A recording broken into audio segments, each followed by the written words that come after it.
Hello दोस्तों, आपके अपने यूट्यूब चैनल यूपीएससी नेट में स्वागत है। मैं तरुण गुप्ता आज बात करने वाला हूँ 6 और 7, याद रखिएगा 6 और 7 जून की बात करेंगे, जो कि हमारी द हिंदू न्यूज एनालिसिस पर ये करंट अफेयर्स हमारी रहती है। आज यहाँ पे जिस टॉपिक पर आज हम बात करने वाले हैं, अगर उसकी हम बात करें तो सीपैक, आपको जाता होगा सीपैक क्या होता है और एलएसी पर उभरती कुछ चुनौतियां हैं जो कि भारत के सामने चुनौतियां हैं। अब ये भारत के सामने चुनौतियां क्यों उभर कर आई हैं, हम इसको देखेंगे। क्योंकि यहाँ पर चीन और पाकिस्तान, याद रखिएगा चीन और पाकिस्तान दोनों यहाँ पर भारत के लिए दिक्कत पैदा कर रहे हैं, खतरा पैदा कर रहे हैं। क्योंकि सीपैक की जगह पर जो भारत का हिस्सा है, अभिन्न हिस्सा है, वहां पर चाइना ने अपने रॉकेटों को लगा रखा है। ये याद रखिएगा, विमानों को तैनात कर रखा है। इसके काउंटर में भारत ने क्या किया है और भारत के इसमें इस समय चुनावी मुद्दा बना हुआ है, इस समय क्या चुनौतियां उभर के सामने आई, इस पर हम टोटल डिटेल से बात करेंगे। नेक्स्ट हमारी बहुत ही ज्यादा मोस्ट इंपोर्टेंट करंट अफेयर्स होगी कोलंबो प्रक्रिया। कोलंबो का एक घोषणा पत्र है, या कह सकते हैं कि क्षेत्रीय सम्मेलन है। इसमें भारत में क्या भूमिका रही है, भारत को अध्यक्ष बनाया है, तो क्या रीजन है बनाने के पीछे, इसको समझेंगे। निकासी स्लाइड, ये निकासी स्लाइड क्या होता है, हवाई जहाजों में निकासी स्लाइड क्यों इंपोर्टेंट होता है, इसको देखेंगे। माउंट कैन लाओ, ये एक्टिव वोल्केनो है, कहां पर हुआ है, इसको देख लेंगे। और क्यूएस वर्ल्ड रैंकिंग 2025 जारी कर दी गई है। और एग्जाम से इससे एक क्वेश्चन जरूर बनता ही बनता है, आपको प्रीवियस ईयर आप लोग देते हो देखते हो, आपको पता ही है। सबसे पहले अपने पहले क्वेश्चन पे चलेंगे, उससे पहले जल्दी से आप लोग चैनल पे नए हो सब्सक्राइब कीजिए, वीडियो पसंद आए लाइक कीजिए, बेल आइकन प्रेस कर लीजिए, जिससे कि आने वाली वीडियो का नोटिफिकेशन भी मिलता रहे। हमारा ऐप है नेट लर्निंग ऐप, आप इसकी डिस्क्रिप्शन में लिंक है, डाउनलोड करके आप लोग टेस्ट सीरीज लगा सकते हो। सीपैक और एलएसी पर उभरती चुनौतियां और भारत के लिए बहुत ज्यादा परेशानी का सामना करना पड़ रहा है। यहाँ पर देखोगे स्थिति अक्साई चीन की है। ये जो आप पोर्शन देख रहे हो, ये अक्साई चीन का है। कौन सा, ये पोर्शन अक्साई चीन का है। ये गिलगित क्षेत्र है ना। और यहाँ पर देखोगे तो कुछ रोडें भी बनाई गई हैं, जो आप एक समानांतर देख रहे हो, ये रोड बनाई गई है। और यहाँ पर जो आप कट कट के देख रहे हो, ये ट्रेन की। तो यहाँ पर दो चीजें बनाई गई हैं, एक तो रेल मार्ग बनाया गया है, याद रखिएगा, और दूसरा रोड मार्ग बनाया गया है। तो दोनों बनाया गया है, लेकिन चाइना ने यहाँ पर हवाई जहाजों को अपने तैनात कर दिया है। अब ऐसा क्यों किया है, इसको हम देखेंगे, और भारत ने इसके प्रति क्या काउंटर कदम उठाया है। ठीक है, तो देखते हैं चर्चा में क्यों है। तो पाकिस्तान एवं चीन के विदेश मंत्रियों की 5वीं बैठक में जो रणनीतिक वार्ता हुई है, उसकी अध्यक्षता के बाद दोनों नेताओं ने चीन पाकिस्तान आर्थिक गलियारे में, जिसको हम चाइना पाकिस्तान इकोनॉमिक फोरम या कॉरिडोर भी कहते हैं, सीपैक, प्रमुख हित के मामलों को एक दूसरे का समर्थन जारी किया और प्रतिबद्धता व्यक्त की है। किसने की है, पाकिस्तान और चीन ने, ध्यान रखिएगा पाकिस्तान और चाइना दोनों ने प्रतिबद्धता को व्यक्त किया हुआ है। अब पता है आपको, ये भारत के लिए थोड़ा सा खतरा है।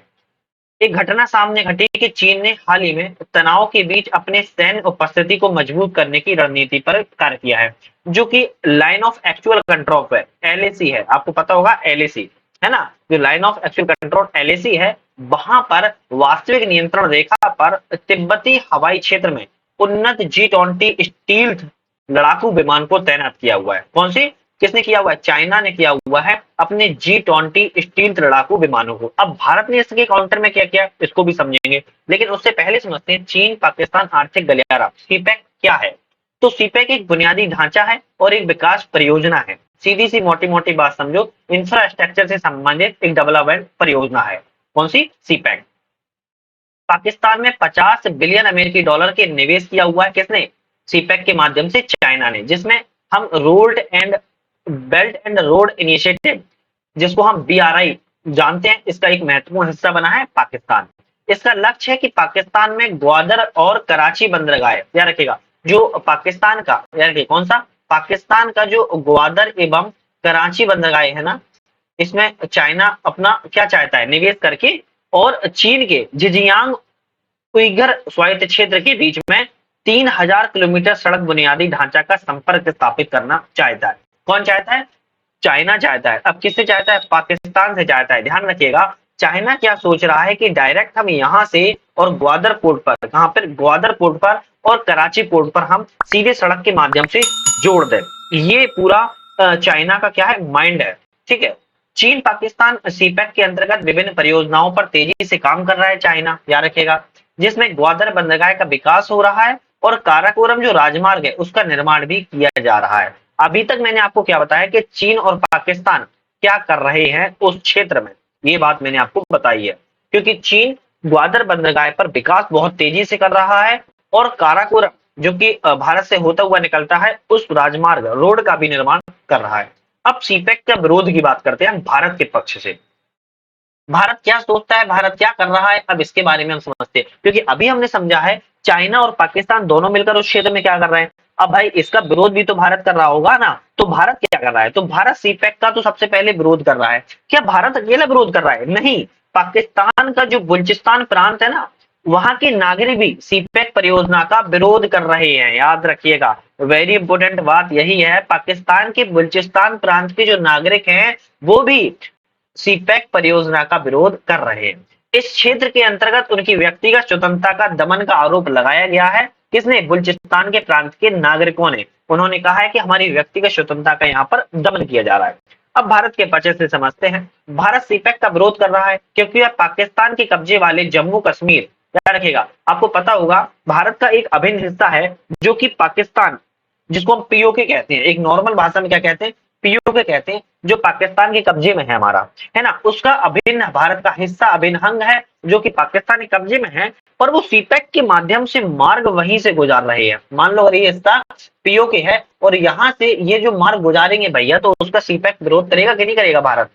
तो इसीलिए उस रोड बनाने का, उस पर कब्जा करने का भारत विरोध कर रहा है। और सीपेक परियोजना का विरोध भी पाकिस्तान का बलूचिस्तान क्षेत्र भी, वहां के नागरिक भी कर रहे हैं। अब हम समझते हैं चीन के द्वारा एलएसी पर जो J-20 लड़ाकू विमानों की तैनाती की गई है, ये कैसे पता चला है हमको? तो उपग्रह सैटेलाइट से प्राप्त चित्रों से हवाई अड्डे पर 6 J-20 लड़ाकू विमानों के जमीनी चालक दल के साथ साथ आवश्यक जो सहायक उपकरण होते हैं, वहां पर सैटेलाइट में ये सब चीजें दिखी हैं। तो इसके माध्यम से पूरी तैनाती का उपकरण सामने आया है। चीन ने इस क्षेत्र में होटन, कासगर और गनहुंसा सहित कई हवाई अड्डों को उन्नत किया हुआ है। उन्होंने रनवे का भी विस्तार किया है, जिस पर ये सब चीजें उड़ती हैं, उस रनवे का भी विस्तार किया है। साथ ही जो आश्रय स्थल है और भंडारण की सुविधा है, उसका भी चाइना ने निर्माण किया हुआ है। ये सारी चीजें सैटेलाइट के उपग्रह पर चित्रों पर आधारित हैं, ध्यान रखना है। अब भारत ने क्या किया है? तो भारत ने एलएसी पर चीन के J-20 लड़ाकू विमान की तैनाती का जवाब दिया है। अब भैया जवाब कैसे दिया है? तो भारत भी कमजोर नहीं है, भारत के पास भी राफेल जेट है। क्या है? Rafale jet. और आपको पता है राफेल की ताकत तो, है ना, राफेल जेट को तैनात कर दिया है भारत ने भी। एलएसी से मात्र 155 किलोमीटर दूर डोकलाम के नजदीक सिंगात्से दोहरे वाला जो उपयोग हवाई अड्डा है, भारत पूर्वी क्षेत्र चीन के सामरिक महत्व रखता है। यहाँ पर भी भारत ने अपने कुछ चीजों को तैनात किया है। इसके जवाब में भारत ने पूर्वी क्षेत्र में सुखोई 30 MKI लड़ाकू विमान को तैनात कर दिया। भारत ने जो जम्मू कश्मीर वाला क्षेत्र है, वहां पर राफेल जेट को तैनात किया है, ध्यान रखिएगा। और वहां पर भारत के पूर्वी जो ईस्ट का क्षेत्र है, वहां पर सुखोई M30 MKI लड़ाकू विमान को तैनात किया है। साथ ही पश्चिम बंगाल के हासीमारा एयरबेस पर राफेल विमानों का एक स्क्वाड्रन भी तैनात किया हुआ है। तो भारत ने भी कोई कसर नहीं छोड़ी है। अगर चाइना ने अपने J-20 लड़ाकू विमान को तैनात किया है, तो भारत ने भी अपने राफेल और सुखोई को तैनात करके रखा है। साथ में पश्चिम बंगाल के एक स्क्वाड्रन को भी तैनात करके रखा है राफेल विमानों के एयरबेस पर। तो ध्यान रखना है, अगर वो ताकत है तो हम भी कम ताकतवर नहीं है। भारत ने भी करारा जवाब दिया हुआ है। ठीक है, तो कोलंबो प्रक्रिया के भी हम नेक्स्ट कॉन्फ्रेंस की बात करेंगे, लेकिन उससे पहले थोड़ा सा आप ये चीज नोट कर रहे हो तो नोट्स बना लो।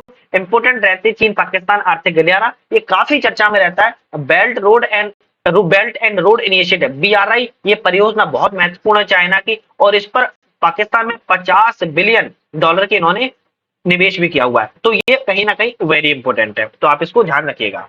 नेक्स्ट कॉन्फ्रेंस की बात करते हैं कोलंबो प्रक्रिया।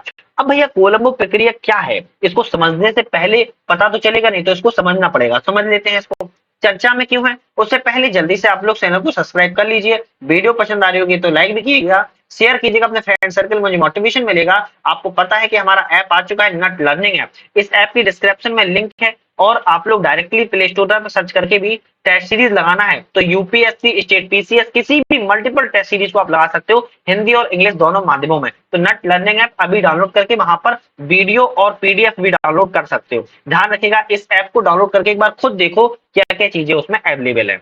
कोलंबो प्रक्रिया की बात करते हैं। वर्ष 2003 में कोलंबो प्रक्रिया की स्थापना हुई। उसके बाद भारत को हाल ही में पहली बार इस क्षेत्रीय समूह का अध्यक्ष बनाया गया है।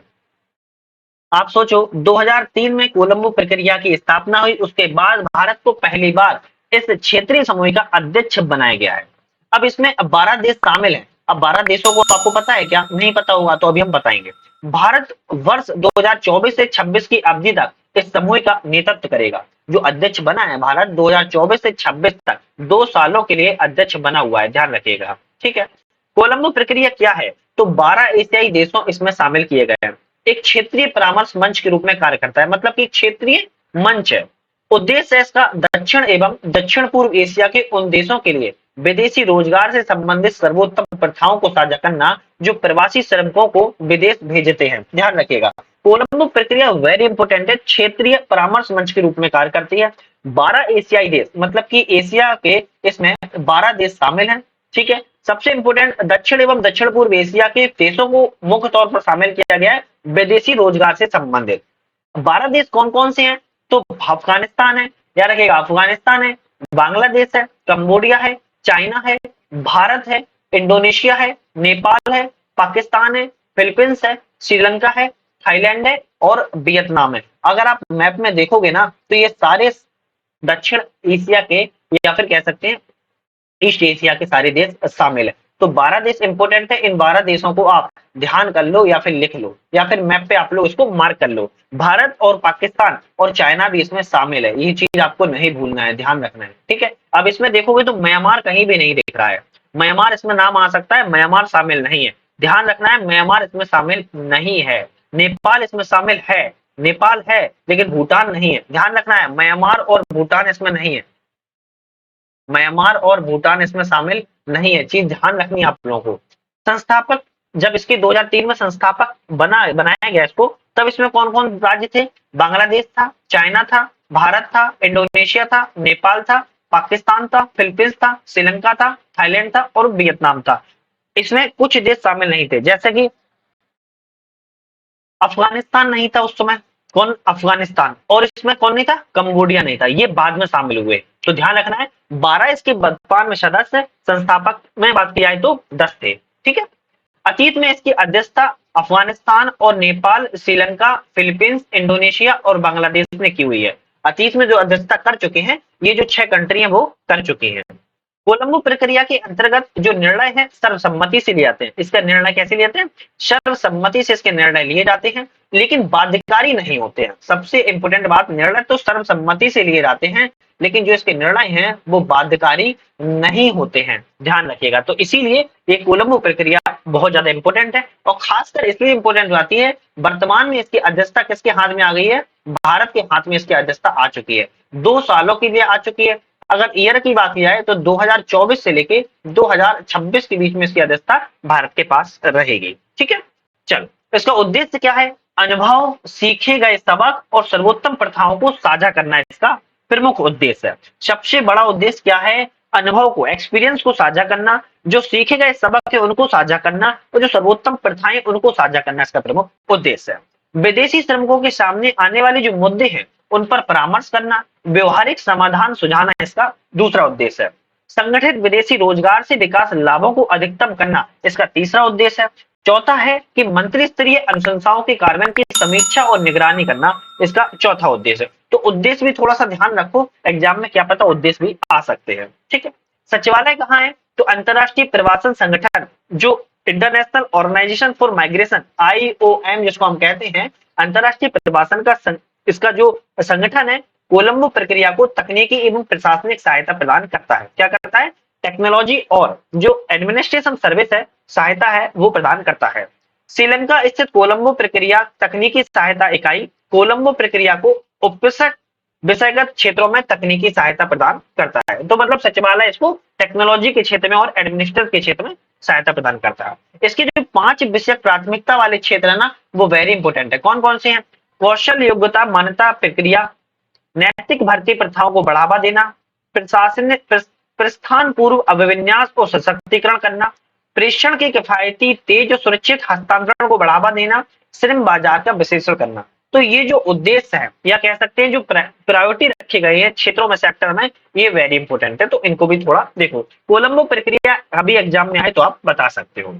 अब थोड़ा समझ लेते हैं अंतरराष्ट्रीय प्रवासन संगठन के बारे में, इंटरनेशनल ऑर्गेनाइजेशन फॉर माइग्रेशन, जिसको हम IOM कह रहे हैं। ये क्या है? एक तो समझना है संयुक्त राष्ट्र प्रणाली का एक हिस्सा है।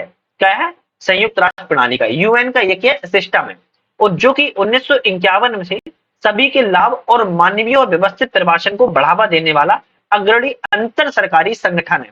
जो प्रवासन करते हैं व्यक्ति, एक दूसरे माइग्रेट करते हैं दूसरे देशों में, उसके लिए एक अंतर सरकारी, याद रखिएगा, संगठन है। 175 देश इसमें शामिल हैं और वर्तमान में 178 देशों की इसकी उपस्थिति है। 175 देश इसमें सदस्य हैं, लेकिन 171 देशों की इसकी उपस्थिति है, ध्यान रखिएगा। तो अंतरराष्ट्रीय प्रवासन संगठन, एक मोटी मोटी बात भी मैंने आप लोग के साथ साझा कर ली। नेक्स्ट करंट अफेयर्स की बात करते हैं, निकासी स्लाइड। अब ये निकासी स्लाइड क्यों चर्चा में आ रही है, ये देखना इंपॉर्टेंट है। क्यों इतना चर्चा, वैसे तो ये पुरानी चीज है, लेकिन अभी हाल में क्यों चर्चा में आई है, जरूरी हो जाता है।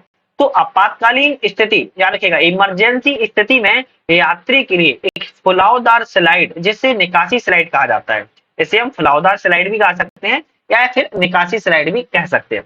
इसका उपयोग करके सुरक्षित रूप से विमान से बाहर निकल सकते हैं। जो विमान होता है, इससे हम एग्जिट कर सकते हैं, बाहर निकल सकते हैं, ध्यान रखिएगा, एक इमरजेंसी तौर पर। विशेष रूप से यदि विमान में दरवाजा जमीन से काफी ऊंचाई पर स्थित हो तब, या फिर पानी में हो, या फिर ऐसी कोई इमरजेंसी आपातकालीन स्थिति पैदा हो जाए, विमान का गेट नहीं खुल रहा है, तब क्या करेंगे? तो इस फुलावदार स्लाइड के माध्यम से हम निकास स्लाइड से बाहर आ सकते हैं। निकास स्लाइड के प्रकार हैं, 4 प्रकार के निकास स्लाइड होती है। कितने प्रकार की? 4। इनफिलेबल स्लाइड, स्लाइड राफ्ट, निकास रैंप और एग्जिट रैंप स्लाइड, ये 4 प्रकार की होती है। एक एक करके समझते हैं। जो इनफिलेबल स्लाइड है, यह विमान के निकास द्वार से यात्रियों को जमीन में उतरने में मदद करता है। याद रखिएगा, जो निकास द्वार है वहां से यात्रियों को जमीन में उतरने में मदद करता है। इसका उपयोग आपात स्थिति में किया जाता है। पंखों बिम्स के माध्यम से भी इसका किया जाता है। जो पंखे होते हैं विमान के, उसके माध्यम से इससे उतरा जा सकता है। स्लाइड ड्राफ्ट क्या होता है? यह स्लाइड भी समान कार्य करता है, लेकिन यदि विमान पानी पर उतरता है तो इसका उपयोग जीवन रक्षक बेड़े के रूप में भी किया जा सकता है। ध्यान रखिए, ये जो स्लाइड राफ्ट है ना, इस राफ्ट का मतलब होता है राफ्टिंग। याद रखिए, राफ्टिंग करना, राफ्टिंग कहाँ करोगे? पानी में ही करोगे। तो इसीलिए अगर कभी कभी पानी में भी अगर आपातकालीन स्थिति पैदा हो जाए कि वहां पर आपको उतरना है, तो ये रक्षक बेड़े के रूप में भी कार्य करने लगता है। ठीक है। निकास रैंप, अब ये निकास रैंप क्या है? यात्रियों को ओवरविंग निकासों से एग्जिट करने में सहायता के लिए लगाया जाता है, ताकि भी जमीन पर सरलता से पहुंच सके। मान लो अगर विमान, ये विमान है और ये विमान है, मान लो, अरे मान लेते हैं विमान है, ठीक है, और यहाँ पर जमीन है और ऊंचाई पर ज्यादा है, तो इसको ऊंचाई से उतरने के लिए इसका उपयोग किया जा सकता है, एग्जिट रैंप स्लाइड। ये संयुक्त उपकरण, एक ऐसा एक संयुक्त उपकरण है जिसका उपयोग विमान के पंखों या फिर पंखों से जमीन पर उतरने के लिए किया जाता है। मतलब कि इसका उपयोग पंखों से किया जा सकता है। विमान के जो पंखे लगे होते हैं ना, इस पंखों से उतरने के लिए इसका उपयोग किया जा सकता है, एग्जिट रैंप का। बहुत ऊंचाई से इसको लगा दिया जाता है। तो ये स्लाइड 4 प्रकार के होते हैं, जो कि मैंने आपको बताए हैं। ठीक है। ये कैसे बने होते हैं और किस तरीके से कार्य करते हैं? अग्निरोधी नायलॉन से निर्मित होते हैं। कैसे होते हैं? अग्निरोधी, मतलब कि आग से भी ये नहीं जलते हैं। यूरेथेन से लेपित होते हैं। मजबूत कार्बन फाइबर से बने होते हैं। ये स्लाइडें उतरते समय विस्फोटकों से भी बचाती है। जो अगर विस्फोटक कुछ है उससे भी बचा सकती हैं। तो अग्नि से बचाती हैं, मजबूत कार्बन फाइबर से बनी होती हैं और विस्फोटक से भी बचाती हैं। एक निकासी स्लाइड नियामक दिशा निर्देश को पूरा करती है। इतना सक्रिय होना चाहिए कि दरवाजा खोलते ही स्वचालित रूप से एक्टिव मोड में आ जाए और 6 से 10 सेकंड के भीतर ये पूरा फूल जाए। यार कितना? 6 से 10 सेकंड में ये अपनी एक्टिव मोड पर आ जाने चाहिए। अत्यधिक तापमान में, तेज बारिश में और पवनों के प्रति ये सहनशील होते हैं। मतलब कि अग्नि से ये जलते नहीं है, चाहे जितना तापमान हो। तेज बारिश हो रही हो तो बहते नहीं है, याद रखना। और साथ ही चाहे जितनी तेज हवा चल रही हो, ये उड़ते नहीं है। तो ये तीनों चीजें इनमें सहनशील होते हैं, अग्नि, तेज बारिश और पवन के प्रति। अब हम बात करेंगे माउंट कैनलाउ। ये वेरी इंपॉर्टेंट खबर है और ये वोल्केनो एक्टिव मोड में आ चुका है। कहाँ का है ये समझेंगे। जल्दी से, आप लोगों ने अभी तक ऐप को डाउनलोड नहीं किया तो ऐप को डाउनलोड कर लो। वहां पर आप लोग टेस्ट सीरीज लगा सकते हो, मल्टीपल टेस्ट सीरीज, ध्यान रखिएगा, वेरी इंपॉर्टेंट है। तो चैनल को जरूर सब्सक्राइब, लाइक, शेयर कर लीजिएगा। माउंट कैनलाउ, माउंट कैनलाउ फिलीपींस के माउंट कैनलाउ का ज्वालामुखी उद्गार हुआ है, जहां पर भीषण विस्फोट देखा गया है। इससे पूर्व दिसंबर 2017 में इसमें विस्फोट हुआ था। तो मतलब कि दिसंबर 2017 में इसमें विस्फोट हुआ और दिसंबर 2017 के बाद अभी अभी हाल ही में जून 2024 में इसमें पुनः विस्फोट हो गया और भीषण विस्फोट हुआ है। कहां पर है ये? सबसे इंपोर्टेंट फिलीपींस में यह स्थित है, ध्यान रखिएगा। कहां पर? फिलीपींस में, माउंट कैन लाउ। क्या है? तो एक सक्रिय ज्वालामुखी है और तीसरा सबसे बड़ा सक्रिय ज्वालामुखी है फिलीपींस का। अवस्थिति की बात की जाए, फिलीपींस द्वीप समूह की निग्रोस द्वीप पर स्थित है। अब आप लोग मैप थोड़ा रख के बैठो, है ना, मैप रख के बैठो तभी समझ में आएगी चीजें। निग्रोस द्वीप पर यह स्थित है। निग्रोस द्वीप की बात की जाए तो प्रशांत महासागर की रिंग ऑफ फायर, आप रखिएगा ऐसे बना हुआ है, रिंग ऑफ फायर पर अवस्थित है, जहां 127 से अधिक एक्टिव वोल्केनो पाए जाते हैं। ध्यान रखना है, प्रशांत महासागर में। निग्रोस फिलीपींस का चौथा सबसे बड़ा एवं तीसरा सर्वाधिक आबादी वाला द्वीप है। कौन सा? निग्रोस द्वीप। निग्रोस द्वीप की बात कर रहे हैं, फिलीपींस में है, चौथा सबसे बड़ा है और तीसरा सबसे बड़ा आबादी वाला है। निग्रोस के दक्षिणी भाग के तटीय क्षेत्रों को कोरल त्रिभुज में उच्चतम समुद्री जैव विविधता महत्व के रूप में पहचान प्राप्त है। फिलीपींस के बारे में बात की जाए, फिलीपींस की स्थिति ये देख पा रहे होगे, प्रशांत महासागर में इसकी स्थिति है। कौन सी? प्रशांत महासागर में यह स्थित है और रिंग ऑफ फायर में यह दर्शाया जाता है। पश्चिमी प्रशांत महासागर में स्थित दक्षिण पूर्व एशिया का द्वीपीय देश है। 7,000 से अधिक द्वीपों और टापुओं का द्वीप समूह है। कितना? 7,000 से अधिक। फिलीपींस की राजधानी मनीला है। ये सबसे बड़े द्वीपों में लुजोन द्वीप है। फिलीपींस का दूसरा सबसे बड़ा द्वीप मिंडानाओ है। तो सबसे बड़ा द्वीप लुजोन हो गया और दूसरा मिंडानाओ है। फिलीपींस द्वीप समूह पूर्व में फिलीपींस सागर है, याद रखिएगा। इसके पूर्व में कहां पड़ेगा? पूर्व में ये रहेगा, फिलीपींस सागर है। दक्षिण में सेबलिस सागर है, दक्षिण में सेबलिस सागर है। ये हो गया ईस्ट में, ये हो गया साउथ में, और दक्षिण पश्चिम में सुलू सागर है। इसके दक्षिण पश्चिम में कौन सा है? सुलू सागर, याद रखिएगा। साउथ वेस्ट में सुलू सागर है और पश्चिम में दक्षिण चीन सागर है। इसके वेस्ट में देखोगे तो दक्षिण चीन सागर है। तो ये जो फिलीपींस की स्थिति है, मैप आप लोग रखे होंगे तो देख पा रहे होंगे, ठीक है। आज की हम नेक्स्ट अफेयर्स की बात करते हैं, क्यूएस विश्व world ranking, world university ranking की बात करेंगे 2025, और इससे एक क्वेश्चन आता पेपर में जरूर है, एग्जाम के पॉइंट ऑफ व्यू से वेरी इंपॉर्टेंट है। वन क्वेश्चन, एक क्वेश्चन जरूर आता है, मतलब 2 नंबर आपके पक्के। देख लेते हैं। 4 जून 2024 को क्यूएस वर्ल्ड रैंकिंग 2025 जारी की गई है। विश्वविद्यालय रैंकिंग 2025 जिसको हम कहते हैं, इसकी शीर्ष सूची में टॉप पर कौन आया है? टॉप पर है, ध्यान रखो, MIT कॉलेज आया हुआ है। MIT याद रखिएगा, ठीक है, MIT कॉलेज आया हुआ है। दूसरे स्थान पर इंपीरियल कॉलेज लंदन आया हुआ है। तीसरे स्थान पर ऑक्सफोर्ड यूनिवर्सिटी आई है और चौथे स्थान पर हार्वर्ड यूनिवर्सिटी आई है। तो MIT जो यूनिवर्सिटी पहले स्थान पर, दूसरे स्थान पर इंपीरियल कॉलेज, चौथे स्थान पर, तीसरे स्थान पर ऑक्सफोर्ड और चौथे स्थान पर हार्वर्ड यूनिवर्सिटी। तो ये 4 टॉप हो गए हैं। अब भारतीय विश्वविद्यालयों की स्थिति की बात की जाए तो IIT बॉम्बे, कौन सा? याद रखिएगा, IIT बॉम्बे। IIT बॉम्बे 2024 की रैंकिंग की तुलना में बेहतर प्रदर्शन करके 118वां स्थान इसने प्राप्त किया है, जबकि IIT दिल्ली ने 150 स्थान प्राप्त किया हुआ है। तो IIT अगर बॉम्बे की बात करें तो 118वां स्थान प्राप्त हुआ है, वहीं IIT अगर हम दिल्ली की बात करें तो 150वां स्थान प्राप्त हुआ है। इस रैंकिंग में IISc की बात की जाए तो 211वें स्थान पर आया है और IIT खड़गपुर की बात करें तो 222वें स्थान पर आया है। मतलब कि टॉप 100 में भारत के कोई भी विश्वविद्यालय नहीं है। IIT मद्रास की बात किया तो 227वें स्थान पर है, जबकि IIT कानपुर की बात किया तो 263वें स्थान पर है। दिल्ली विश्वविद्यालय की बात करें 328वें स्थान पर है। IIT रुड़की की बात करें 335वीं, IIT गुवाहाटी की बात करें 344वीं, अन्ना विश्वविद्यालय की बात करें 383वें स्थान पर है। तो ये क्यूएस वर्ल्ड रिपोर्ट है, इससे एक क्वेश्चन तो पक्का बनता है, मतलब 2 नंबर आपके पक्के, है ना, 2 नंबर आपके पक्के। तो क्यूएस वर्ल्ड रैंकिंग थोड़ा सा ध्यान रखो कि वर्ल्ड पे कौन कौन सी है, MIT है और इंपीरियल कॉलेज है, ऑक्सफोर्ड है और हार्वर्ड, ये टॉप 4 है। बाकी भारत की स्थिति मैंने आपको बता दी है। तो आज यहाँ पर जो मैंने 5 करंट अफेयर्स की बात की है, द हिंदू की वेरी इंपॉर्टेंट थी। इसी तरीके की डेली वीडियोस आती है, आप देखते होंगे, चैनल पे जाके एक बार चेकआउट कर लीजिएगा, वेरी इंपॉर्टेंट बहुत सारी वीडियोस बनती है, आपके एग्जाम के पर्पज से बहुत ज्यादा महत्वपूर्ण है। आज यही समाप्त करते हैं, वीडियो पे मिलकर बहुत बहुत धन्यवाद।